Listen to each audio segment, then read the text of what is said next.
नमस्कार दोस्तों, हर एक विद्यार्थी के मन में यही सवाल होता है कि वह किस हिसाब से तैयारी करे, वह किस टॉपिक को किस प्रकार से पढ़े, कौन सी बुक पढ़े तो अच्छा रहे। तो दोस्तों ये जो ऐसे सवाल हैं जो हर एक विद्यार्थी के मन में एग्जाम से पहले उठते हैं और कुछ विद्यार्थी तो इनके चक्कर में ही रह जाते हैं। तो दोस्तों चलिए इस वीडियो में हम आपको कुछ ऐसी टिप्स और ट्रिक्स बताते हैं, कुछ ऐसी बेस्ट बुक्स बताते हैं और आपको पढ़ने का एक ऐसा अच्छा तरीका बताते हैं जिससे दोस्तों कम मेहनत में भी आसानी से आपका सिलेक्शन हो जाए। दोस्तों कुछ विद्यार्थी ऐसे होते हैं जो हार्ड वर्क करते हैं और कुछ विद्यार्थी ऐसे होते हैं जो स्मार्ट वर्क करते हैं। तो मेहनत करने वाले से ज्यादा जो स्मार्ट वर्क करता है वो एग्जाम में आगे रहता है। तो दोस्तों चलिए वीडियो में आगे बढ़ते हैं और देख लेते हैं पूरी जानकारी। उससे पहले दोस्तों जो विद्यार्थी चैनल के ऊपर नए हैं वो वीडियो के नीचे लाल रंग के सब्सक्राइब बटन को दबा के चैनल को सब्सक्राइब कर दें, फिर दबाते इसके पास में आपको घंटी का आइकन दिखाई दे रहा होगा। अब आप इसके ऊपर क्लिक करके इसे भी ऑन कर दें। फिर दोस्तों जो भी हम इस चैनल पर SSGD का वीडियो डालेंगे आपके मोबाइल में उसका नोटिफिकेशन आ जाएगा। अगर दोस्तों आपको वीडियो अच्छा लगे तो वीडियो को लाइक भी कर देना। अब दोस्तों देखिए हम देख लेते हैं ऐसी रणनीति, ऐसी टिप्स जिससे एग्जाम में आपको बहुत ज्यादा फायदा होने वाला है। तो दोस्तों हम बिल्कुल अलग अलग सब्जेक्ट वाइज बात करेंगे। सबसे पहला दोस्तों एक डाउट दूर कर देते हैं। कुछ विद्यार्थियों में डाउट होता है कि नेगेटिव मार्किंग है या नहीं। तो दोस्तों आपकी एग्जाम में नेगेटिव मार्किंग बिल्कुल भी नहीं होनी है। आपको नेगेटिव मार्किंग नहीं है, इस हिसाब से तैयारी करनी है। अब देखिए दोस्तों सबसे पहले हम बात करेंगे यहाँ पर आपका कोर्स क्या है, सिलेबस क्या है। तो दोस्तों आपका 100 नंबर का पेपर होगा। आपके 100 ही एग्जाम में क्वेश्चन भी आने वाले हैं, यानी कि एक क्वेश्चन 1 नंबर का होगा। इसके बाद में दोस्तों यहाँ पर देखिए आपको टोटल समय दिया जाएगा 90 मिनट का, यानी कि दोस्तों एक क्वेश्चन को करने के लिए 1 मिनट से भी कम का समय आपको मिलेगा और आपके ऑब्जेक्टिव टाइप का पेपर आएगा। अब दोस्तों हम देखते हैं आपका पूरा सिलेबस। दोस्तों सबसे पहले बात करेंगे अलग अलग सब्जेक्ट में से जनरल इंटेलिजेंस यानी कि दोस्तों रीजनिंग की। तो दोस्तों रीजनिंग में कौन कौन से टॉपिक हैं वो तो आप यहाँ पर स्क्रीन के ऊपर देख ही सकते हैं, कोई प्रॉब्लम नहीं है, आप इन सभी टॉपिक्स को पढ़ सकते हैं। लेकिन दोस्तों किस हिसाब से पढ़ना है अब आप वो सुनिए। दोस्तों देखें हर एक विद्यार्थी के लिए, सिर्फ हम एक विद्यार्थी की बात नहीं कर रहे बल्कि जो भी विद्यार्थी हैं SSGD की तैयारी कर रहे हैं सभी विद्यार्थियों के लिए कोई ना कोई टॉपिक तो रीजनिंग में ऐसा होता ही है जो उसे बहुत ज्यादा हार्ड लगता है। तो दोस्तों देखिए आपको इस चक्कर में नहीं रहना कि जो मुझे हार्ड लगता है मैं सबसे पहले उसे पढ़ूं, उसे क्लियर करूं। नहीं, देखिए दोस्तों आप इस हिसाब से पढ़ो। मान लो दोस्तों आपको रीजनिंग में 1 या 2 टॉपिक ऐसे हैं जो आपको बिल्कुल भी नहीं आते, आपको उनके बारे में कुछ भी नहीं पता। अगर आप उन्हें सीखें तो बहुत ज्यादा टाइम लग सकता है। और दोस्तों कुछ ऐसे टॉपिक भी हैं जो आपको आसानी से आ सकते हैं, अगर आप उन्हें सीखें, थोड़ा सा उन्हें समय दे तो आप उन्हें क्लियर कर सकते हैं, लेकिन आपने अभी तक उन्हें समय नहीं दिया। तो दोस्तों इस हिसाब से आपको टॉपिक्स को बांटना है और पहले आप उन टॉपिक्स को क्लियर कर लीजिए कम से कम जो आपको आते हैं, लेकिन फिर भी आपने उन्हें नहीं पढ़ा, आप अपनी लापरवाही की वजह से उन्हें छोड़ रखे इतने दिनों से। तो दोस्तों इससे होगा क्या, मान लो दोस्तों 2 टॉपिक है, दोनों समान नंबर के हैं, एक आपको बिल्कुल भी नहीं आता, एक आपको थोड़ा आता है। तो पहले आप उसे पढ़िए जो आपको थोड़ा सा आता है, क्योंकि दोस्तों उससे कम से कम आपके कुछ नंबर तो एग्जाम में फिक्स हो जाएंगे। और पहला एक आपकी उस टॉपिक के ऊपर मजबूती से पकड़ है तो आपको उसे सीखने में ज्यादा टाइम नहीं लगेगा और आपका टाइम भी बच जाएगा, आपके अंदर एक कॉन्फिडेंस आएगा। तो दोस्तों रीजनिंग की बात तो हुई है। अगर बेस्ट बुक की बात करें तो दोस्तों रीजनिंग की बेस्ट बुक आपको बताई है, मास्टर बुक आती है कि आप वो पढ़ सकते हैं। इसके अलावा दोस्तों हम एक बात और कहेंगे रीजनिंग की बुक के लिए, हर विद्यार्थी को अलग अलग बुकें अच्छी लगती हैं। कोई विद्यार्थी किसी बुक को सरल समझता है तो कोई विद्यार्थी किसी बुक को सरल समझता है। तो आप वो बुक पढ़िए जो आपको समझ में आती हो, जिसके जो फॉर्मूले हैं, जिसके शॉर्ट ट्रिक है वो आपको समझ में आती हो अच्छे से।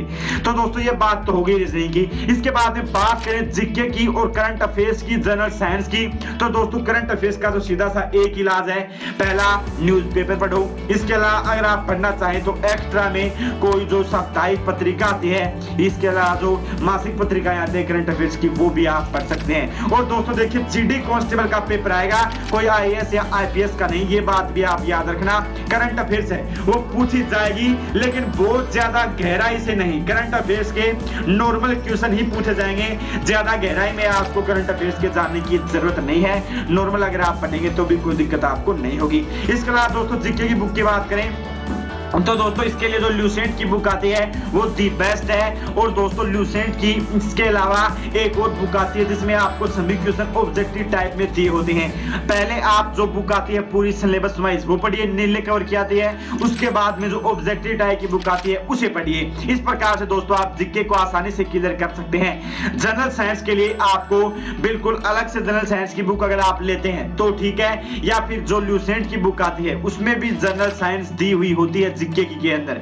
आप वो जनरल साइंस अगर पढ़ लेंगे तो दोस्तों पक्का आपका सिलेक्शन हो जाएगा, आपको जनरल साइंस के अंदर कोई भी तकलीफ नहीं होने वाली है। देखिए दोस्तों इसके बाद में बात आती है मैथ की और हिंदी और इंग्लिश की। तो दोस्तों मैथ के लिए आप जो आर.एस. अग्रवाल की बुक आती है वो पढ़ सकते हैं, ये दोस्तों दी बेस्ट बुक आपके लिए रह सकती है। इसके अलावा जो बुक आपको इजी लगी अगर आप वह पढ़ें तो भी आपके लिए बेस्ट ही होगा, क्योंकि दोस्तों हर एक बुक में एक क्वेश्चन को अलग अलग तरीके से समझाया जाता है। मान लो एक क्वेश्चन है औसत का यानी कि एवरेज का, अगर आप उसी क्वेश्चन को एक बुक के अंदर देखेंगे तो आपको अलग फॉर्मूला मिलेगा, दूसरी बुक के अंदर बिल्कुल अलग फॉर्मूला मिलेगा। तो आप वो बुक पढ़िए जिसका फॉर्मूला आपको इजी लगे, जिस बुक की भाषा आपको समझ में आती हो। इसके अलावा दोस्तों मैथ्स बुक की बात करें तो हमने आपको बता दिया आर.एस. अग्रवाल की बुक आप ले सकते हैं अगर आप ज्यादा रिस्क न लेना चाहें तो। दोस्तों टॉपिक्स की बात करें मैथ में तो टॉपिक आपकी स्क्रीन के ऊपर है, सभी को देख लो, सभी को पढ़ना है, लेकिन पहले उस टॉपिक को क्लियर कर लो जो आपको थोड़ा समझ में आता है, थोड़ी सी आपको उसके बारे में नॉलेज है। अगर मान लो आपने जल्दी से जल्दी 5-10 दिन के अंदर ही लगभग 10 या 15 टॉपिक या 5-7 टॉपिक भी क्लियर कर लिए तो आपके कम से कम कुछ नंबर तो पक जाएंगे। इसके बाद में दोस्तों इंग्लिश हिंदी की बात करते हैं। दोस्तों इंग्लिश और हिंदी में आपको जो नॉर्मल ग्रामर होती है वही पढ़नी है, और इसके लिए बेस्ट बुक हम आपको सजेस्ट नहीं करने वाले हैं। तो क्योंकि दोस्तों ग्रामर का सिस्टम कुछ ऐसा होता है कि इसमें आप अगर कोई भी बुक पढ़ें चाहे कोई भी पढ़ लो, लेकिन उसमें आपको थोड़ा टाइम देना पड़ेगा, थोड़ा सा दिमाग लगाकर मेहनत करके चीजों को समझना पड़ेगा, फिर चाहे आप कोई भी बुक पढ़ो आपके लिए सब कुछ आसान ही होगा।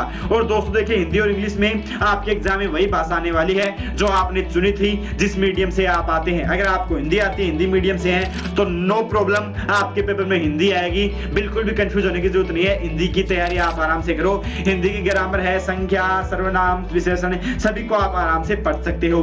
तो दोस्तों देखिए यहाँ पर उम्मीद करते हैं अब आपको एक बिल्कुल अलग ही दिशा मिल गई होगी कि हमें किस हिसाब से तैयारी करनी है और हमें किस दिशा में चलना है। और दोस्तों देखिए आपके पास टाइम बहुत कम बचा है, आपकी जो परीक्षा है वो 11 फरवरी से शुरू होनी है, यानी कि दोस्तों आज से देखें तो एक महीने से भी 5 दिन कम हो चुके हैं आपकी एग्जाम के, यानी आपके पास 25 दिन बचे हैं। और दोस्तों पता नहीं हो सकता है आपकी एग्जाम 11 फरवरी को ही आ जाए या शुरुआत में आ जाए, इसलिए इस चक्कर में मत रहना कि मेरी एग्जाम तो 11 मार्च को होगी, क्योंकि इस बात की कोई संभावनाएं नहीं है। पहले कुछ नहीं कहा जा सकता कि आपकी एग्जाम किस दिन होगी, वो जब एसएससी एग्जाम शेड्यूल डेट की इंफॉर्मेशन जारी करेगी तभी आपको पता चलने वाला है। तो दोस्तों देखिए उम्मीद करते हैं अब आपको सब कुछ समझ में आ गया होगा।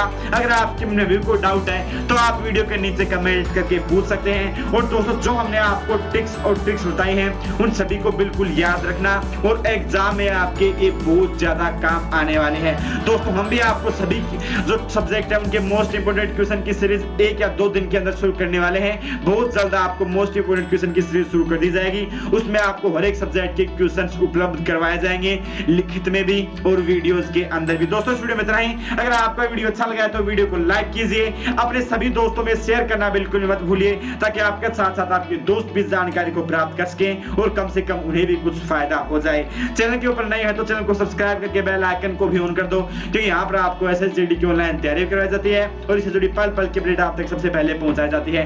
पूरी जानकारी के लिए और सिलेबस डाउनलोड करने के लिए हमारी ऑफिशियल वेबसाइट studyjoblind.com पर जाना बिल्कुल भी न भूलें। Thank you. जय हिंद, जय भारत।